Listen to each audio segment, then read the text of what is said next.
Hello students, today we are going to start our new chapter in English grammar book that is called as parts of speech. Now first you need to know that why we need to study the parts of speech chapter and what is the use of it in the grammar book, right? Now read this meaning with me. This is the introduction meaning which can give you a mere observation that what is parts of speech. Parts of speech tell us how a word is used in a sentence. Okay, now when we are start to learn the English language, okay, we need to know that how a English word, actually here I written a word, but you can understand that I am going to teach you about the English grammar book. So here you can easily understand that I am going to talk about a English word. If you are seeing that in a particular English sentence there are many words which are used in a systematic order, so the parts of speech tell us how a word is used in a sentence, right? Now coming to further, there are eight parts of speech in English grammar, right? First one is noun. We have already studied noun in previous lessons of class 4. Now you are going to study again, and this time we are going to study it more thoroughly, okay, more clearly. Now what is noun? A small meaning given here. It is a name of a person, place or thing, right? When we take name of anything, if it is a person, place or any particular thing, living or non-living, it is a noun, right? Like Ramesh is a name of a person and it is a noun, right? India is a name of a country, so it's a place and it is a noun.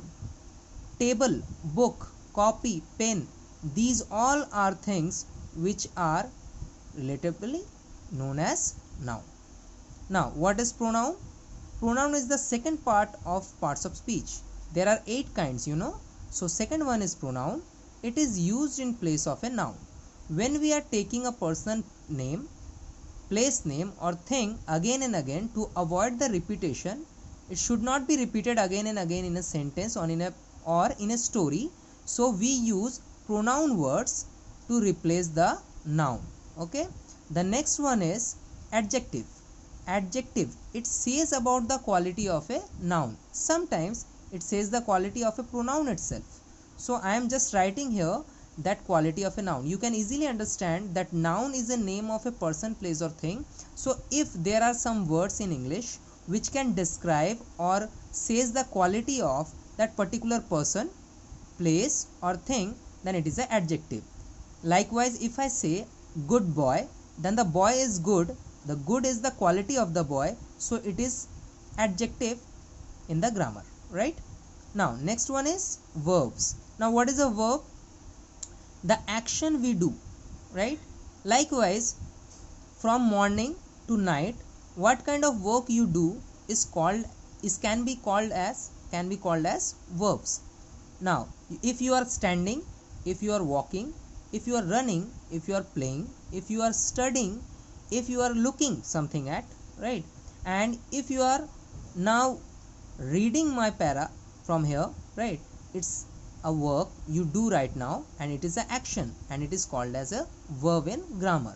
Now what is adverb? The fifth one is adverb. It describes the verb. Now you have already known, you know that verb is the action we do, like playing, sleeping, running, jumping, okay, reading, laughing, okay, crying. Adverb is, it describes the verb.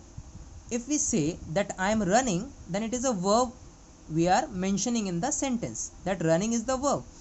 But if I say I am running fast, the fast word describes the word, that how much speed you have taken in running.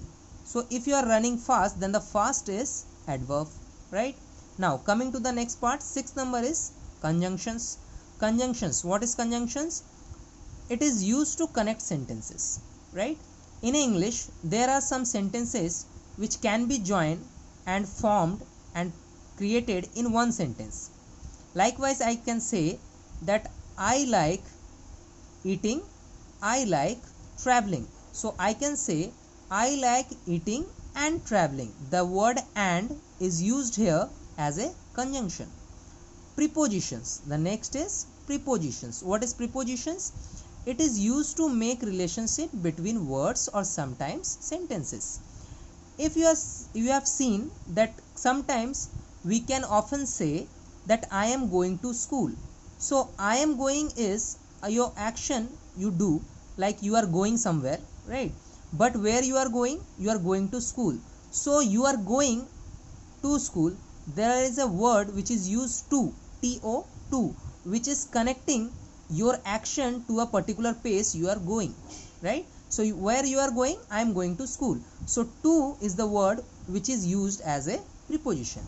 Don't worry students, we can discuss and we will discuss these parts of speech one by one in further going chapters. Right now just take a small concept and meaning so you can understand that what kind of parts of speech you are learning right now and what kind of meaning you are having about these section, right? Now these parts of speech ended here in interjection. The last parts of speech is interjections. Interjections are any sudden emotions came out from us. Now what is the sudden emotions? Likewise, if we get hurt, okay, if we got an accident, if we get hurt, okay, we feel a pain. Sometimes you say ouch, right? If you have seen a match and the match is won by your favorite team, you can say hooray. So these type of word you suddenly take out from your mouth by seeing a particular scene or event, it is called as interjection, right? So there are 8 kinds of parts of speech. I have explained it one by one and you can now understand in grammar these 8 parts of speech have very important meanings.